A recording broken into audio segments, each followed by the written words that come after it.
Hi everyone, welcome back to this channel. In this tutorial, I will show you how to catch the white witch in Heartopia.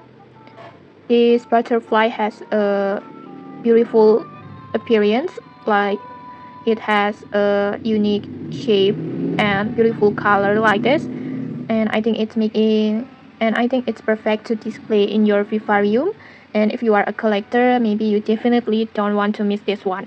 And so where you can find it, you can find this butterfly at the Bait the Insect event. So just join this event to catch this butterfly, and this butterfly will spawn all time but only spawns at the sunny and rainbow weather.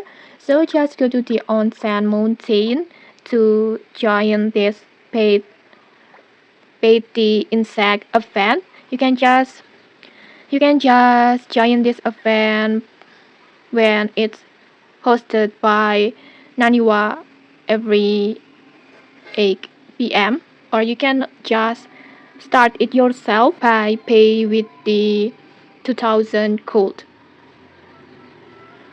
And after you join this event, just catch insect like usual. And then in this event, you can just catch this white with butterfly. And okay, that's it. If you found this helpful, don't forget to like, comment, and subscribe for more tutorials. Thanks for watching and see you.